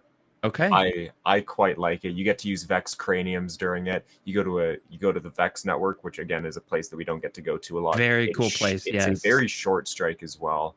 You actually fight a tormentor in it, which is unique. I quite like that strike. So That's right. You have that whole Tormento area. Oh, I forgot about that. Actually, I agree that the aesthetics alone, sweet, and the boss fight's super cool. Anytime we get to fight like a massive boss, I think they need to lean into bigger bosses more. I think to be it should honest. have been a more unique boss, like a big Taken Hydra. Nothing really unique about that, in my opinion. But like, I don't know. I feel like if it was something like, and the boss isn't much of a threat, is he not? Like, I feel like, I don't know. I feel like if we're fighting a boss in a boss arena, I want the boss to be the biggest threat, not the ads that are around him in a way. You know what I mean? And then you're given these like really crazy weapons, the Vex craniums. I still put it in A because I love the Vex network. I love that aesthetic. I love, fighting a tormentor, one of my favorite enemies in this game. But the boss itself is a little underwhelming in my opinion. I would agree. And we're Boom. talking That's all I wanted. strikes in the game still, right? 'Cause we are also missing the one on IO and Well, I was not in the game. yeah, but it's still a strike. Yeah. This is And the best one then- I could find because a lot of them were still like D1 and D2, Oh, bro. okay. I didn't want to. Like, I just didn't know if separate them this all. like was set to only in game because I feel like I there's think it is. These are there's only the- the active ones in game right now. Okay. This Proving is the most grounds updated one I could find. So yeah, Uh, Proving Grounds, last one. F. I hate proving grounds. Oh my god. Okay. So I was gonna give it an A as well. to be Really? honest, I was. Well, why is it an A and why is it an F? I'll let Luke explain why it's an F first, and It's then an I'll F argue because all the points. I hate do that, I'm using Cabal. I hate Cabal like more than anything. So anytime I have to fight them, I'm pretty angry. B. I don't know. I just don't Exactly. I just don't have fun while I'm in there. I don't know how to explain it. Like I don't like a lot of the D2 strikes. Like I've never actually have like here's the problem. Since I became a certain version of an adult, I like really want everything I do on the video game to be fast because I only have so much time to play it. So like it kind of bleeds into every aspect of Destiny for me. If it's not fast, then I'm just like not having fun, which is really stupid. But that's pretty much my only reason. I want to hear your reason because it's probably a real one. I honestly don't. I just find it quite fun. I like the fact that there are actual mechanics in it. So like you actually have to shoot the things to lower the boss's shield. You actually need to go and deposit arc charges. I think it's a fun GM. I like the fact that there are Goliath tanks in it. The fact that Keitel yells at you. Yeah, Like, I disagree with the F. I hate to say it, but I think it's one of the cooler. Like you said, it's stuff where you actually have to do things in the strike. I mean, yeah, and I'm thinking of all these as like a GM as well too. Like thinking of like how these are on the hardest difficulty, and I like whenever GMs are a little bit more difficult. And I like how there are a couple easy ones as well too. But the ones that are difficult for a reason. They're difficult because you have to do things that put you in harm's way and stuff like that. And that's kind of why I like Proving Grounds. And it's just interesting. Yeah, there's a lot of things that aren't in the other strikes. Like the boss fight itself is cool, where you have different layers where you have to, do specific things. I The mean, boss it is a is cool threat. that it's moving. Like you're in a ship that's like moving the whole time, right? Until the end, or I think. Yeah. I don't actually know. I think I'm just like blinded by Cabal. Like whenever I see Cabal, I'm in a thing with Cabal. I'm just mad. I hate Cabal. I don't know why. I What just about have the always sweet hated them. toaster, bro? You get to like go through the toaster every once in a while, unless you sit in the back of the map invisible. God, you just don't like above, do you? I feel I'm like there's a jaded. love. I had to delete something. I'm mad about it still. I'm Listen, my working through OG it. ancient gospel is working gone through it. because of that man. Okay, my OG, It's your own my fault, guys. You baby. guys said yes to be on this show. I Bro. know. I'm contractually obligated to say yes when other better players bail. Same here, bro. I had to literally fill in an hour before last one, and I still fucking lost. I keep giving him like alternatives, like this person's better, and he's like, "I get the dub." I'm like, "All right, man, cool. I guess I'll It's take rigged. my Matador and palindrome it." Maddie used last word and a sniper, so I mean, I guess I'm ahead, and I've won one, so I be worse. I still to this day will hold it to his face that I beat EK, one of the best GM gamers in the history of Destiny 2. I won that round, okay? Because I clutched in Glassway. It was great. I still remember that. I also had to do we tied. We were all tied at 22 me and EK were tied at 22 and we had to do hide and seek in the tower and I had the best hiding spot. He did not find my ass. So but no, that was a great tier list. We definitely Disgraced and Warden of Nothing are the only A tiers we had. I don't think the only other one I would put at A tier is Corrupted and maybe Light Blade if I'm feeling a little frisky. But I want to bring back a quick point as well too. Luke was talking about like the D2 strikes, like them in themselves are not as good in my opinion, like compared to D1. Like there are a lot of strikes. You think back to D1 because I was looking at like all the tier lists and stuff that they did of like D1 strikes, D2 strikes, all of them kind of put together, and I'm like, dude, the one with the original Dark Blade, like that was sick. Thinking about like the one where in the Harpy I can't think of that one. The Nexus Mind, like there are so many, and maybe just be nostalgia. It truly may just be nostalgia.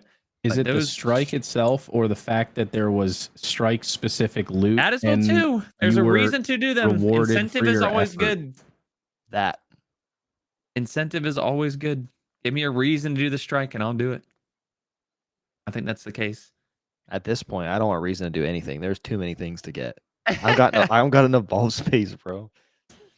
Oh, get your vault space down. Come on, brother. I I'm sure can't. ATP Oh. can DM Dado and he can help you out with a vault cleaning session. There you go. There you go. He'll just yell at you to delete. I would pay your- someone to log into my account and just do it for me. Well, we can't I'll do do account it. recoveries. Those Yeah, are we're illegal. here. I'll does I'll that hold log in F. right now. I'll does that just hold count F as on a everything. recovery? Just yeah, it just deletes literally everything I have. Go have fun It'll be restarting. 200. You log into your hunter. He just has all white armor on. I'd be so pissed, bro. I would lose. I wouldn't play anymore. I just Oh, you quit. didn't say I should look at what I'm deleting. Yeah. I thought I was just deleting stuff. Yeah, all these. You have so many materials now. It's crazy. Just see how many You can enhanced craft reports so I many have now. things. Oh Lord. Well, if I've talked about everything that I would like to talk to about with you guys. Is there anything that you guys want to mention, or anything that you guys are maybe excited for? Anything that you guys have coming up that you guys want to talk about? Well, I'm excited for the raid. Yeah. So let's talk about the raid real quick. I almost Which forgot raid? that Crota or the new raid? Crota. Crota. Okay, just making sure. So Crota, as we know, is coming back next week. Is it Friday? Is that right? Friday and Saturday is the contest day one type stuff. September So- 1st. Yeah. what are your thoughts, ATP? Give us your raw, opinion on what do you think about? Well, first, D1 Crota, did you do it? I've done it about 130 times. Yeah. So okay. So you're well versed in I'm the D1 Crota. expert. Okay. Yeah. All right. So what are your thoughts about the reprisal of Crota? I'm excited for it. I don't have too many ideas for how they're going to change those encounters, though. So I'm really looking forward. That to was see what something they I was can do scared about too. to spice it up, because they got to make it difficult. Because if you haven't played D1 Crota, it's basically like you fly into the EDZ and you just pick up a patrol, and that's the raid. So they got to make it difficult, and especially if they want it to be a somewhat competitive world's first race, it's got to be a good one. So. Are you competing? It's hard. Yeah, I am. Oh, heck yes. Remind me, you were second for Ron, were you not? No, we were the first team to get to Nezarec, but we struggled a bit on Nezarec, so we fell quite a bit. You were top 10, were you not? We should have been, but we just barely missed top 10. Who came in second then? Who am I thinking? Second was a 2006 Toyota Corolla and his team. I don't know if you know who they are. No, but I love that name. No? Okay. That's hilarious though. I swear it was because I know his Rowan was his name that got like the whole hype for getting D1. That's what's weird to me. Like when I'm not trying to like ego anybody here, but I did not know who Saltagreppo was until he got world's first. And it's like ever since then, of course, he's blown up, doing his thing. But now, like, no one kind of knew I didn't know who this Rowan guy was until he got world's first. So it's kind of just weird to me how, like, one person out of the whole 6 people get the, recognition of being world's first. It's kind of odd in my opinion. But whenever you look at Twitch chat or YouTube chat or Kick chat during day 1 raids, it's always someone on that team's team. So, like, it's always Salt's team. It's never Elysium. Yeah. It's kind of weird. They're the captains, all right? Yeah. I guess that's the case. The made-up captains that we made up. Hardcore. So you said you're not going to be doing it. Day 1. I'll be watching. I'll be cheering on. One of my buddies, Bronk, is going to be going for placements, and I'll obviously be in the homies chat above, and whoever else's chat I can put. I got like 6 monitors to put streams on, so I'll be here with a beer and cheering everybody on. Hopefully I would like to see somebody new win. I think, yeah, it'd be cool. 3-peat thing was sweet. Like this man right here. Would like to see some variety. I want ATP to win. That would be dope. Thank you. ATP's team. Not anybody else on his team. Just ATP's fuck his other 5 guardians. ATP's team, baby. Let's go. No, it cracked me up because whenever I was watching ATP on Ron, I think, what was it? You had a picture of Taylor Swift over your buffs, so no one could see what buffs were on your so screen. Smart, bro. I was like, why the hell is Taylor Swift on? And then I was like, and then I saw like your chat going or whatever, and someone was like, it cracks me up how no one can see the buffs because of Taylor Swift. It's so funny. This is your big break. You're not going to need this. You're not going to need this job that you applied for if you get world's first. It's true. That's true. So you get world's first, changes your life. You've even gotten a lot of recognition from just how well you did on Ron, in my opinion. Like, I feel like your average has gone up exponentially since then. Am I wrong? It has, yeah. Ron, King's Fall helped a bit too, because we did pretty good on King's Fall, but Ron was definitely a huge boost. Yeah. So dude, that's awesome. Like, for people that are competing, like, for the absolute, like, all the eyes on them, like, if they get somewhere quicker than other places, dude, people come flocking, bro. Like, thousands and thousands. I think at one point you were at 3,000 viewers on Ron or something like that. Like, Ron was 14,000. Oh my was God. A lot. It's because of Twitch Rivals. Because Twitch Rivals was doing they have a huge thing now with Twitch They're Rivals. doing it again, right? They are. They are, yeah. They did it with Val. They did it with King's Fall, I think, and they did it with they did it with Val, Ron, and I think something else. Maybe King's Fall. It would have been King's Fall, because King's Fall was in between. Those two. Oh, well, good luck to you, my friend. I'm excited for Crota. I think it's one of the most nostalgic raids, of course. I think it'd be, like you were saying, ATP, I think something needs to change. I'm curious if of course I don't want to see champions. I really don't want to see any champions. Prepare unless to be of course it's in disappointed. master mode. Master mode, they always add champions, of course. But I really don't want to see anything like that. Other than maybe like, so I actually forgot I was watching Astacross do Crota the other day. He was just doing Crota. I think it was like yesterday with his buddies to like kind of create like a refresher guide maybe. And there's the chalice of light that you guys have to pass around just to heal in the boss room. I forgot all about that. So I'm curious if there's something in that regard that they're gonna do that may make it a little bit more difficult. But I definitely hope that they do something different with the Crota where you don't just go and make him kneel and shoot him with a sword type deal. And then go and hide. Like I hope there's something in between each damage phase or something like that. I'm curious to see. I think in Crota's End itself will also be very, very like aesthetically pleasing in D2. Oh, it's That's gonna what be I'm beautiful, really, really excited to see. Kind of how we got gonna to be see pretty. Vogue, we got to see King's Fall like be reprised at 160 frames, you know, like that beautiful, you know, look. And I'm curious to see how Crota's gonna look. So Yeah, man. I'm excited about it. I think it's gonna be fun. You just about skipped over me, you No. idiot.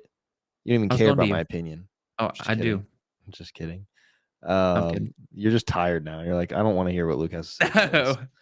I'm excited about it. I haven't competed in a while because I just haven't had a team. I also usually don't compete on reprised raids because if I'm gonna ask my wife to let me sit here for like 15 hours straight and not do anything, it has to be like a new raid because I only get to do it so many times. But I'm pumped to go back in there. I literally don't remember anything about how to do Crota because it's been so long. I'd have to watch a YouTube video just to like get I have no idea. I can barely remember doing that raid, but I think it's very fun. It's gonna be beautiful. I'm excited for the weapons to come back. Is Black Hammer coming back or no? Or is that just not a thing? Does anyone know? It's Okay. not. That's sad. I mean, it's not sad. We have Black Spindle or whatever it's called, but is that what it's called, or was that the D1 version the worm. of it? It's all right. Or Whisper of the Worm. Whisper of the Worm. Whisper of the. So it was Black Hammer, then Black Spindle, then Whisper of the Worm. Mm-hmm. Okay. Yeah, I'm excited. I'm excited to watch on Friday. I love watching the world's first thing. I think it's fun to watch. See the homies. I hope ATP wins. Yep. Same here. Me too. You win $100,000 if you get first do. place. Dude, You're that would doing be crazy. 100,000 viewers that all give you $1 each. Sick. All right. Well, I think we're up on time. So thank you both so much for joining us on like the real first episode. I mean, we already had a first episode back, but it was like the real first episode back. Was indeed. This was fun chatting about Destiny. It's a good time too right now because there's new stuff to talk about. We're a little bit optimistic about things, but let me hear where we can find you guys. Where are you out on the internet? Like what's coming on? What's coming? Just shout yourselves out before we head off here. ATP can go first because you're at the top. All right. Yeah. So you can find me on Twitter, Twitch, and YouTube. It's all the players, like with spaces in between or underscores, and those are the three main places that you can find me. So again, it's Twitter, Twitch, and YouTube, all underscore the underscore players. Beautiful. Bro, I don't even follow you on Twitter. I just followed him tonight. I'm awful at Twitter. Followed. At following people. You better follow me back, all the players. All right, fine. I can't believe I didn't follow you. I've seen your tweets and interacted with you. I genuinely can't believe that. You. It's because I'm old. Him in person, bro. I'm 30 years old. All right, can that just be worth something in this scenario? Right? That's fine. Right? Hardcore. Yeah. It's called X now. I don't even know how it works.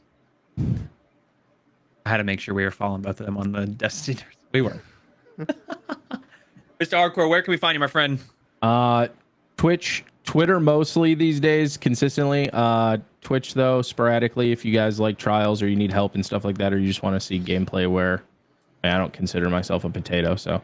Or YouTube, I have guides on Warlock and stuff like that from days past. But all places you can find me at T00Hardcore. It's T00Hardcore, all one word. Hell yeah.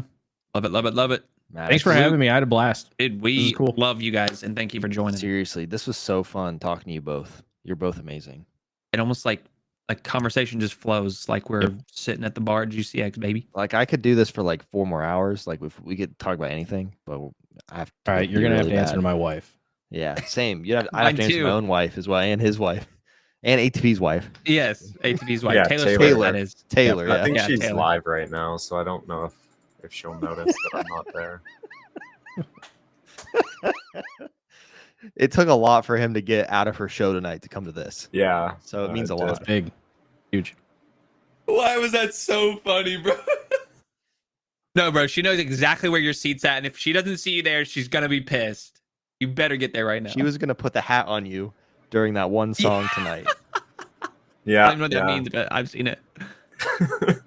I know exactly what it means. So Good. Awesome. Well, thank Maddox, you where guys can we both. find you? Oh, twitch.tv/Maddox and at IRL Maddox on everything else. YouTube just dropped a new video today where we do Trials of Tribulations. It is a game show style PvP content where ATP himself and Mr. Hardcore will soon be on there, where we just do a bunch of modifiers and go into trials and do our best to go flawless.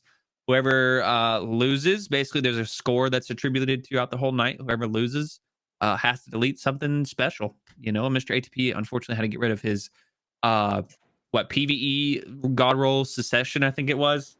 yeah, it was my crafted succession. Yeah, so we only delete crafted weapons because at that time it was kind of molding to go into Shirochi, but now I'm like, dang, I wonder if we should put a little bit something more on the line. But there's a lot of like currency on the line now, which is kind of tough because I don't have that shit. So but yep, you can find me on twitch.tv/Maddox and IRL Maddox and everything else. Yeah, we'll see you guys in the fucking trenches and Trials of Osiris. Yeah, dude, I want to play Trials. And I'm Bearded Luke. I also just had a YouTube video come out about this chair. This is not a sponsored thing, so I'm not going to say where you can get it, but go watch the video. It's so good. It's like the best thing ever, right? So if you're bored of Destiny and you want to go watch some tech videos, I'm your guy. YouTube.com/Bearded Luke. I've been streaming myself edit videos on Twitch, or not on Twitch, on Kick sometimes. So go follow me on Kick if you want. Kick.com/Bearded Luke or Twitch. I don't really care what you do. My name is Bearded Luke and I love you. Thank you everyone for listening. If you're listening to this, you're a freaking beast for making it this long because we've been talking for a while. If you're watching, thanks from all the different places. It's pretty cool to be live in all these spots. But I love both of you guests. Maddox, you're okay. And Thank you. Yeah, thank you so much for joining us. And we'll see everybody on the next episode. Sound good? We love you. Bye. Bye.